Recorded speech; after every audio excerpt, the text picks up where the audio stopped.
Apa benar dalam agama Islam ada pembagian syariat, ma'rifat, tarekat, hakikat? Itu semua, Pak, tidak ada dalilnya.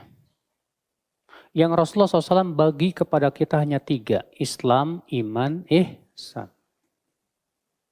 Adapun pembagian syariat, ma'rifat, tarekat, hakikat ini adanya hanya dalam dunia sufi. Di mana dalam agama sufi, orang yang masih derajatnya rendah, masih punya kewajiban menjalankan syariat, maka mereka disebut dengan tingkat syariat. Nanti kalau sudah tinggi lagi derajatnya ma'rifat, maka sudah tidak perlu lagi syariat. Makanya tidak aneh dalam dunia sufi, seorang wali tidak perlu terikat dengan ajaran para nabi. Apakah ada dalam Islam tentang syariat, tarekat, dan ma'rifah? Jika ada, tolong dijelaskan, Pak. Ada, itu istilah. Ya, syariat itu ada. Kalau nggak ada syariat, bagaimana kita ibadah? Ya, ada syariat. Syariat itu cara ibadah. Syara'a lakum minad dini, kan? Kami telah syariatkan dalam agama. Ma wassa bihi Nuh, yang telah kami wasiatkan kepada Nuh, serta juga nabi-nabi yang lainnya. Di teman-teman sekalian, din agamanya, syariat, cara mengerjakan isi agamanya. Syariat itu asalnya dari kata syara', artinya jalan. Jalan menuju Allah. Apa bentuk syariat? Syariat itu bentuknya ibadah. Ilmunya disebut dengan fiqih. Di ketika Allah menetapkan agama, Quran surah 3 ayat 19, Inna dina indallahil Islam. Ya, agama yang diridhai oleh Allah itu cuma Islam. Kemudian memberi jalan bagaimana berislam yang baik. Maka diberikan jalan dengan jalan syariat. Syariat itu isinya ibadah. Makanya ketika ditanya tentang Islam, Nabi SAW oleh malaikat Jibril, disebutkan di hadis Muslim, nomor hadis yang ke-8, di jilid yang pertama, rawinya sahabat Umar bin Khattab radhiyallahu ta'ala anhu, posisi paling kiri sebelah atas di kitabnya. Ketika ditanya mal Islam, apa itu Islam? Dijawab dengan syariat. Antasyhada an la ilaha illallah wa anna Muhammadar Rasulullah, ibadah lisan. Wa tuqimas salat, wa tu'tiyaz zakat, wa tasuma Ramadan, puasa, wa tahujjal baita in istata'ta ilaihi sabila, dan tunaikan haji sesuai dengan kemampuan Anda, berusaha untuk mampu mewujudkan dia. Itu syariat namanya. Jadi kalau disebutkan syariat itu maksudnya salat, maksudnya puasa, maksudnya haji. Jadi kalau ada bahasa menegakkan syariat Islam, harus. Kalau ada yang nggak mau menegakkan syariat Islam, namanya bukan orang Islam. Ya, syariat itu salat, jangan takut dengan syariat Islam. Ya, orang-orang menegakkan syariat Islam itu artinya mau ibadah. Salat itu syariat Islam. Baik, puasa itu syariat Islam. Jadi kalau ada yang mengatakan tidak boleh berlaku syariat Islam, orang itu aneh. Aneh dia, apalagi kalau diucapkan oleh orang Islam, nggak sehat dia. Dia sedang kurang sehat, mungkin terlampau lelah dia. Ya, mohon maaf, kalau orang Islam mengatakan tidak boleh berlaku syariat Islam, artinya orang aneh. Syariat Islam itu artinya ibadah. Dia melarang ibadah. Lihat teman-teman sekalian, jadi jangan dulu kita terlampau tinggi-tinggi memahami sesuatu. Ingat baik-baik, syariat itu diterapkan sesuai dengan keadaan kita, sesuai dengan tuntutannya. Tuntutan bagi kita personal itu ibadah. Sholat itu ibadah, zakat ibadah, puasa ibadah. Ibadah itu diterjemahkan dalam bentuk perilaku.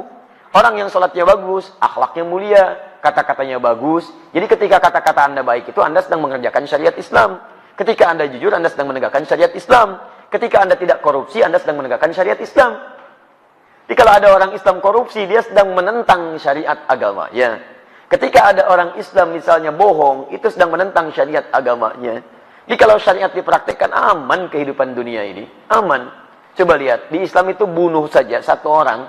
Kata Al-Quran, lihat ya, Quran surah misalnya. Kita ambil Quran surah keempat An-Nisa dari ayat 92. Bahkan 90 sampai 92-nya. Itu kalau orang paham baca ayat ini, maaf ya, lihat baik-baik. Wa may yaqtul mu'minan muta'ammida fajaza'uhu jahannam. Siapa yang sengaja membunuh satu orang saja beriman, satu orang saja, satu orang, maka balasannya neraka jahanam. Awas, khalidan fiha, kekal di dalamnya. Wa ghadiballahu alaihi, Allah murka kepadanya. Wa la'anahu, dilaknat dia. Wa 'adda lahu 'adzaban 'azima. Dan Allah janjikan kepadanya siksa berlipat. Saya mau tanya pada Anda, muslim mana yang bercita-cita masuk neraka jahanam? Muslim mana? Makanya kalau orang benar-benar beriman kepada Allah, Islamnya benar, mau menegakkan syariat, nggak mungkin dia bunuh orang. Mustahil. Demi Allah saya katakan mustahil. Karena ketika mau bunuh, taruhannya neraka jahanam. Jangankan bunuh, maaf, mencela aja dilarang. Quran surah 49 ayat 12. Ya ayyuhalladzina amanu la yaskhar qaumin qaum, jangan saling cela. Jangankan saling cela, matanya aja nggak boleh lihat yang tidak baik. Quran surah 24 ayat 30 untuk laki-laki, 31 untuk perempuan. Ya, jangankan untuk menendang, jalan yang sombong aja nggak boleh. Quran surah 31 ayat 18, wala tamshi fil ardi maraha. Ayo, jangankan korupsi, mau curang aja nggak boleh. Wailul lil mutaffifin. Bahkan kata Al-Quran, aduh daripada dipakai mencuri, potong aja tangannya. As-sariqu was-sariqatu faqtu aydiyahuma. Pencuri laki-laki perempuan, daripada tangannya dipakai perbuatan kotor, potong aja tangannya. Paham ya?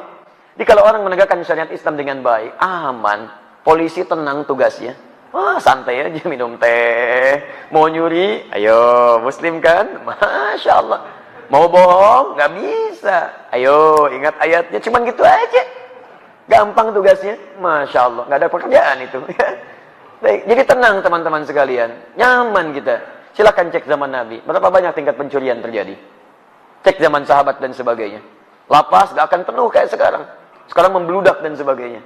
Ya kalau orang paham, gagal mencuri, gagal ini, gagal itu, nggak akan bisa. Ujung-ujungnya apa? Ujung-ujungnya tenang kehidupan kita.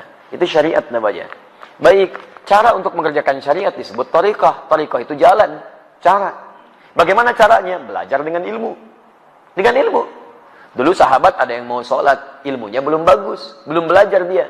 Lihat di Al-Bukhari, nomor hadis 744. Nomor hadis di Muslim 397.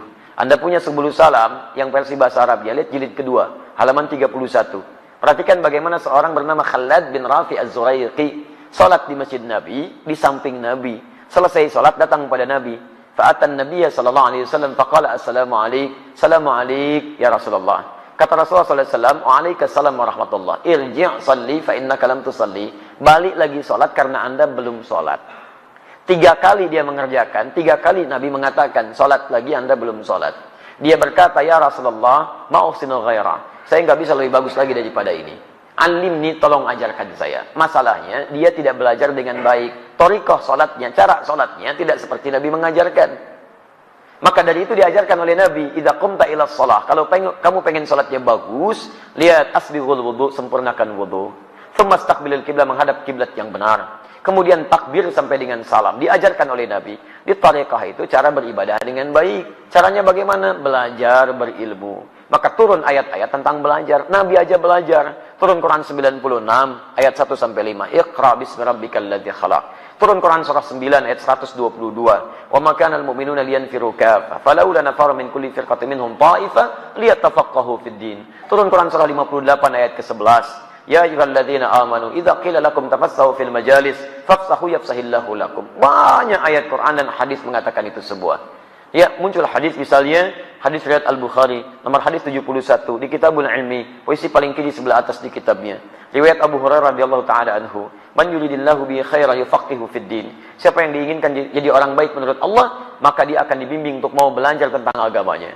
Hadis riwayat Ibnu Majah nomor hadis 233 dari Abu Darda radhiyallahu taala anhu, "Man salaka tariqan yaltamisu fihi ilman, sakhalallahu lahu tariqan ilal jannah." Siapa yang mau menyiapkan dirinya menempuh jalan untuk belajar tuntunan agamanya, maka akan dimudahkan jalannya dia untuk ke surga. Salaka tariqan, jelas kalimat habibnya. Tariqah. Man salaka tariqan tariqah.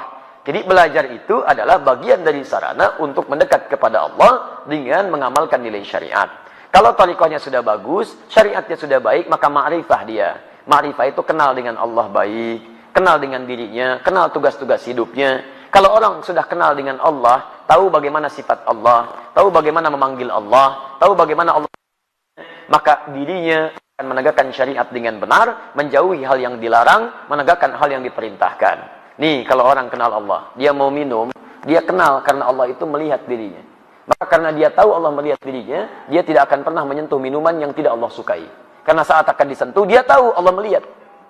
Nih, lihat. Kalau orang kenal dengan Allah, keluar dari masjid, nggak akan mungkin melangkahkan kaki kanan. Terlampau soleh dia. Pasti kiri. Dan tidak akan mungkin tertukar sandal. Karena ketika akan dipakai, dia tahu Allah tidak ridho dengan menggunakan hal yang tidak Allah sukai. Silahkan. Kalau Anda tidak percaya, hati Anda pun pasti akan menolak. Coba iseng-iseng ya. Begitu keluar dari sini, pakai alas kaki orang lain. Pakai alas kaki orang lain. Begitu Anda pakai, hati Anda akan mengatakan, itu bukan punya kamu. Jangan lakukan. Jadi hati Anda aja menolak. Apalagi orang yang sudah kenal dengan Allah. Sudah kenal itu, wah, baru lihat aja, sendalnya nggak ada. Dia nggak akan pakai sendal orang lain, takut. Takutnya bukan takut karena yang dipakai bukan punya dia, bukan. Takutnya takut kalau Allah murka dengan dirinya. Nih lihat, kalau orang kenal dengan Allah, mau sholat aja, persiapannya banyak. Quran surah 7 ayat 31. Ya bani Adam khudhu zinatakum inda kulli masjid. Ya anak cucu Adam, kalau ada panggilan dari masjid, kenakan pakaian terbaikmu. Dia dipanggil, diundang sama manusia.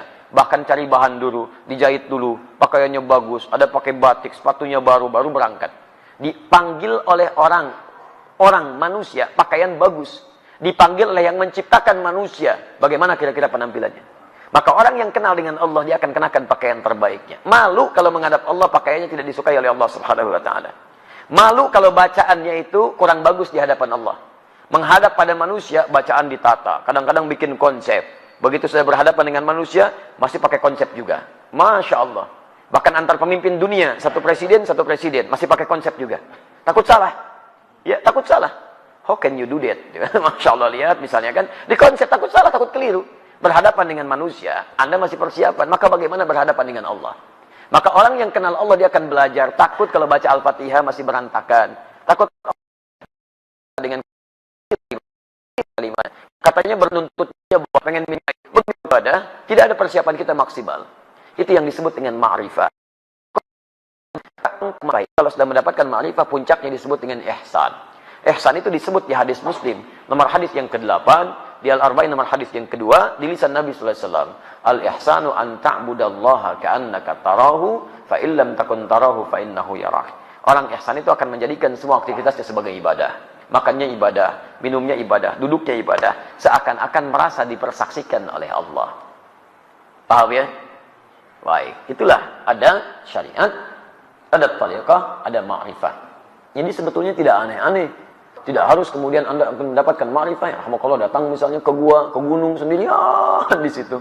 Istri ditinggalkan, anak gak ada. Mama, papa, mama. Mana papa, mama? Papa sedang ma'rifah. Masya Allah. Baik.